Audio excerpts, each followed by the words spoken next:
Bom dia, queridos irmãos. Gostaria de vos saudar com a paz do Senhor. Gostaria, através destes meios, sempre é bom, já nesta confiscação, de poder estar aqui, de estarmos quase confinados, a estar em casa e podermos também louvar o Senhor e nos saudar com Deus e em Deus, com esta paz que nos invade o coração, apesar da crise, apesar daquilo que está a acontecer. Temos um Deus em quem podemos confiar. Temos um Deus em quem também nos deu estes meios digitais para que possamos falar uns com os outros, ver-nos e nos edificar uns aos outros. E eu gostaria de começar com uma oração. Esta é a pregação do dia 22 de março de 2020, a qual nós queremos agora começar com esta pregação, mas com uma oração ao nosso Deus.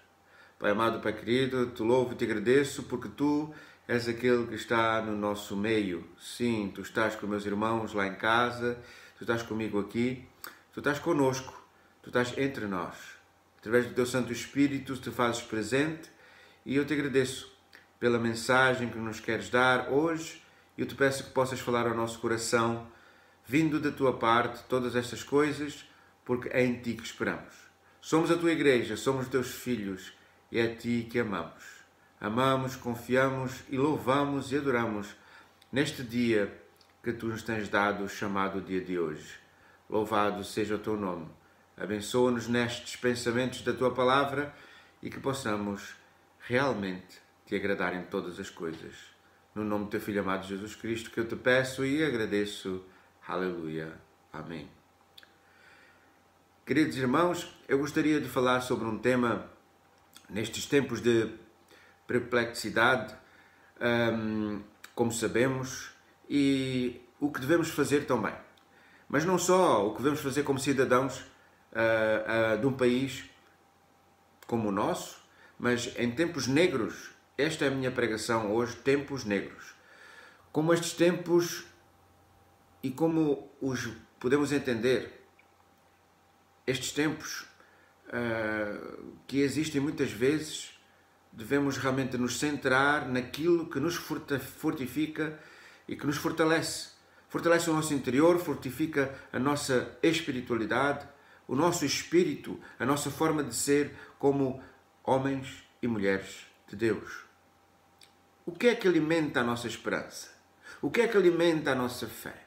Gostaria de falar de tempos, nestes tempos negros, pois é o que nos rodeia hoje, com tantas informações sobre Covid-19, com tantas mortes, com tantas mudanças de hábitos forçadamente.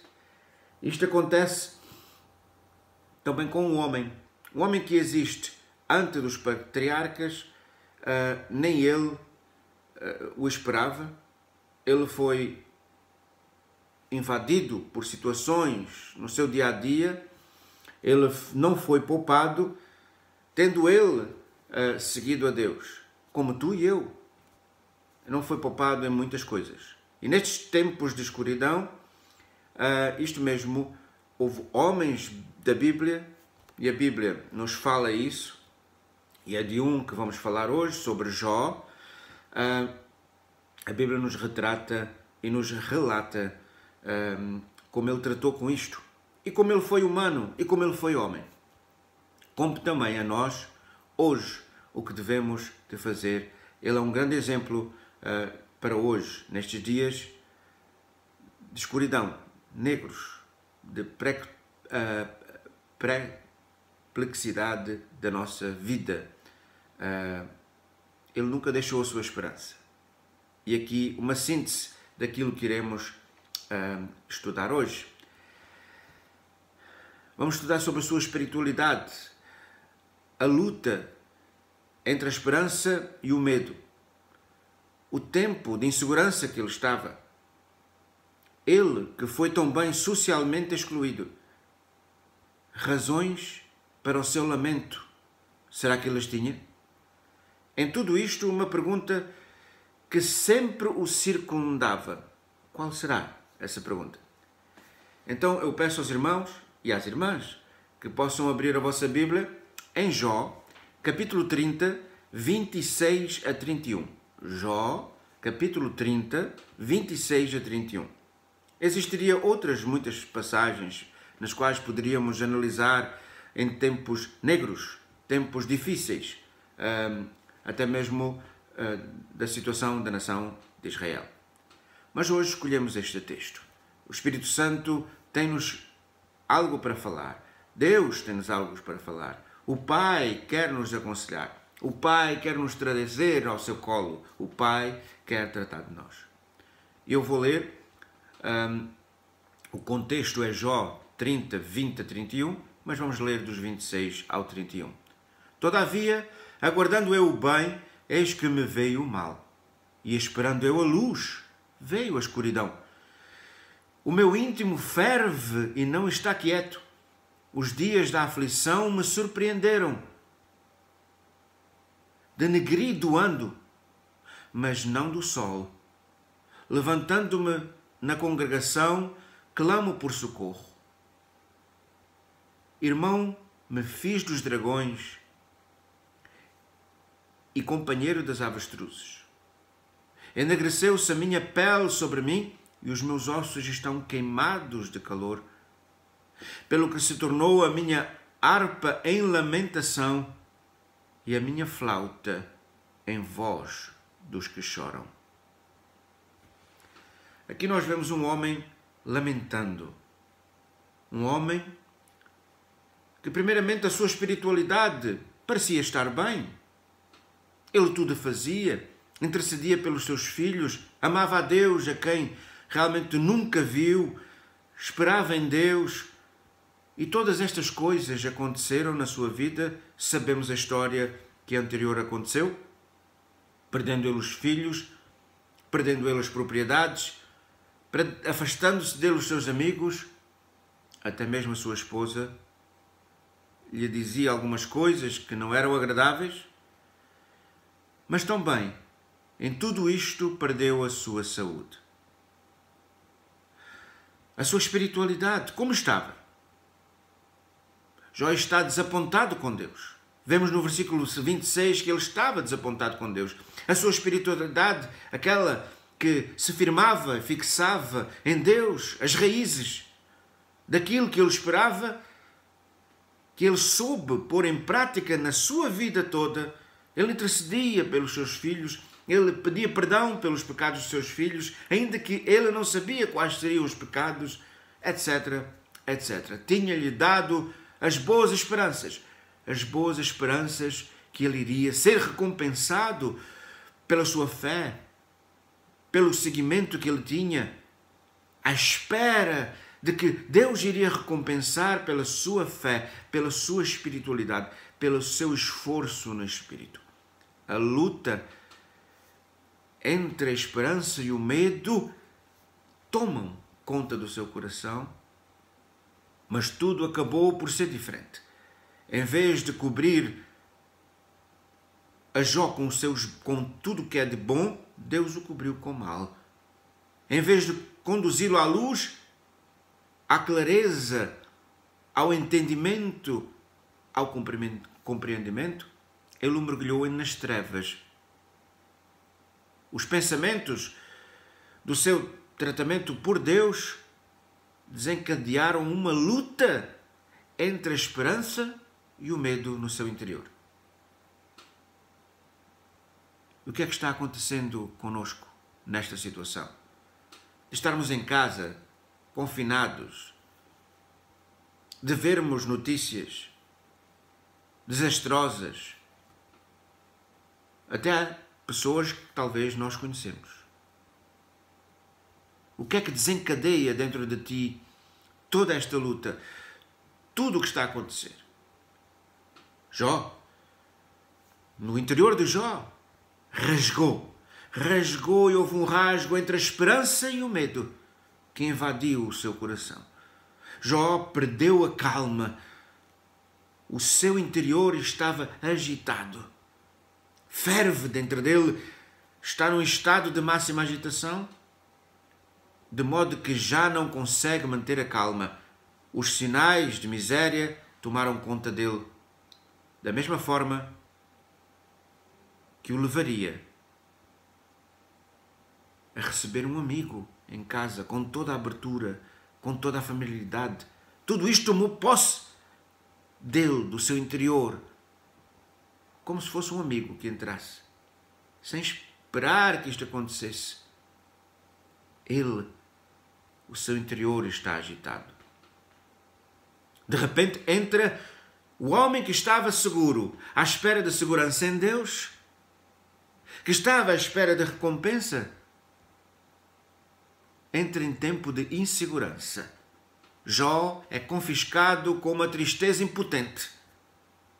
Esta tristeza que invade o nosso interior, esta tristeza que invade aí o teu interior, que não sabendo tu de onde e porquê, mas és visitado por esta tristeza, por esta agonia, por este ardor, por este ferver de queimadura dentro do teu coração que te deixa impotente, ele queixa-se em público. Nada o impede de gritar em público. Nada o impede de clamar, de reclamar em público. Do versículo 28 podemos ler isto. E chega tão extremamente à sua vida o momento em que ele é excluído socialmente. Ele relata o seguinte, no versículo 29.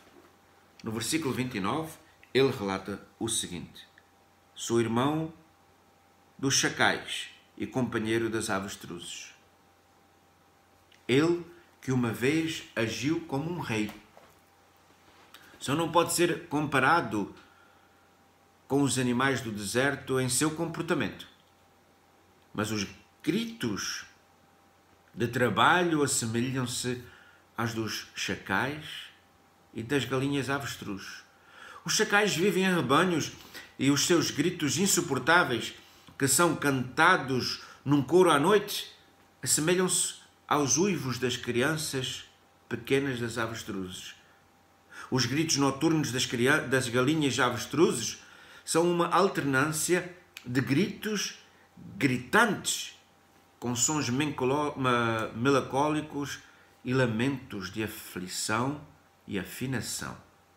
Jó tornou-se o irmão destes animais, disse ele, do deserto, não animais domésticos, mas de deserto. Estes habitantes do deserto, e que no deserto estão, com os seus gritos.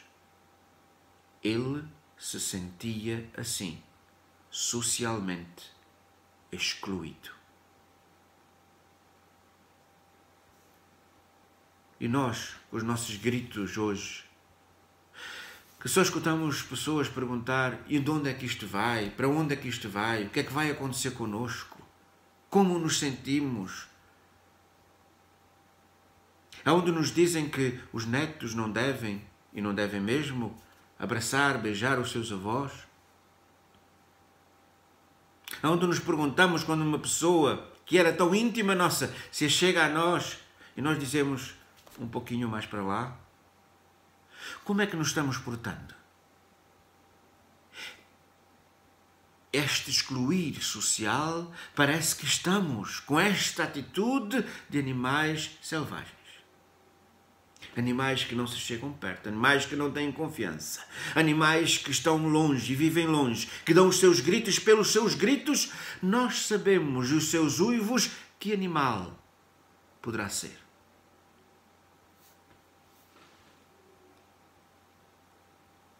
Mas Jó tinha razões para o seu lamento. A razão e a causa dos gritos inarticulados de lamento de Jó eram provocados pela doença que o deformou num quadro de miséria. Vejam, a pele dele, ele explica, a pele dele negra e cai aos pecados, aos pedaços.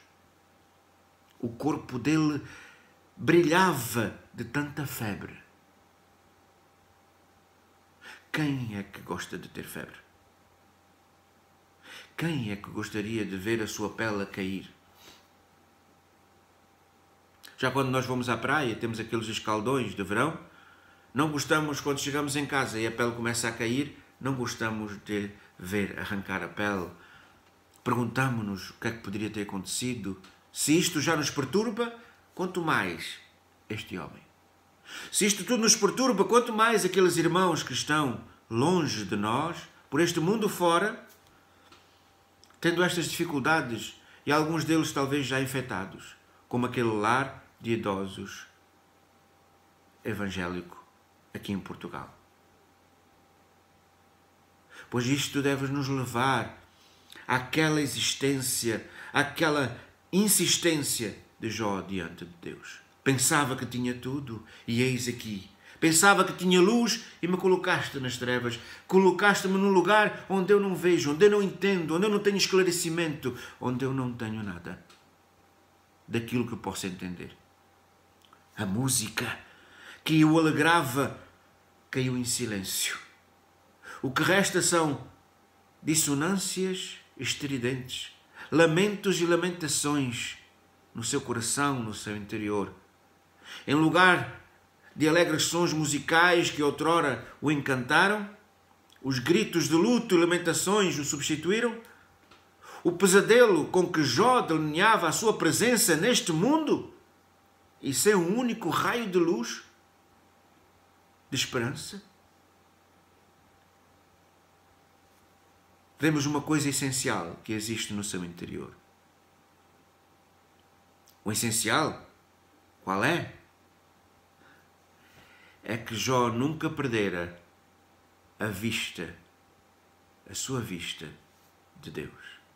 Ainda que a sua esperança esteja abafada, ainda que o seu esforço não foi vigorado em placar de rua, ainda que ninguém viu os resultados da sua fé, ainda que não foram expostos publicamente nem a voz de alarido e cânticos de louvores, porque Jó foi bom para Deus e Deus o recompensou.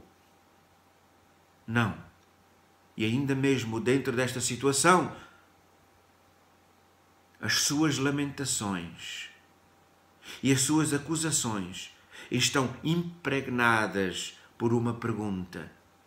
Todas as suas lamentações, todo o seu sofrimento, todas as suas acusações a Deus estão impregnadas pela mesma pergunta. E que essa seja a nossa pergunta. Em todo este desespero, em todo este falso de conhecimento, em falta de conhecimento, em todo este momento difícil que estamos a passar, de compreensão, no inimigo invisível que nos rodeia e não sabemos onde ele está. O inimigo das nossas almas, nós podemos combater em oração. Podemos enfrentá-lo em oração. Podemos defrontá-lo em guerra espiritual. Porque sabemos, através da palavra de Deus, quem Ele é, onde Ele age, a quem Ele age, quais são as suas artimanhas, quais são os seus laços. Mas este inimigo que está rodeando o mundo inteiro, o planeta Terra, fora de conspirações, fora as suas lamentações e acusações estão impregnadas realmente pela pergunta, uma pergunta profunda no seu interior, com todas estas condições de estar excluído socialmente, de estar rasgado interiormente por tudo aquilo que lhe estava a acontecer, a incompreensão, a lógica de que porque é que isto não deu, se eu semeei isto, porque é que não colhi aquilo, impregnado pela pergunta, e esta é a pergunta que nos deve acompanhar a nós nestes dias.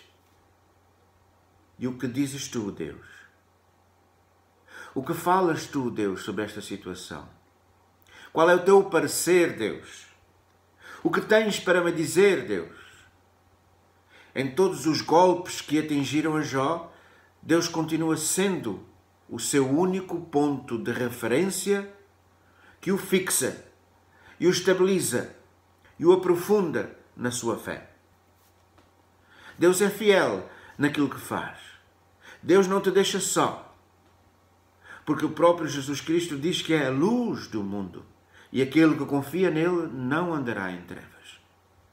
E ainda que estejamos com perguntas, perplexos com aquilo que está a acontecer, o nosso ponto fixo, o nosso ponto de seguimento, o nosso ponto de acolhimento deve ser Jesus Cristo, Deus e a sua palavra. Aqui nos é apresentado um homem que, apesar de ter pedido tudo e ter sido provado em muito, e talvez muito mais do que muitos nós, nunca deixou de ter fé em Deus. A sua fé era o seu baluarte, a sua fé era o seu alicerce, a sua fé era o que o movia. Outros textos realmente que acompanham este sobre dias negros na Bíblia seria Eclesiastes 11:8, que diz um grande conselho para nós.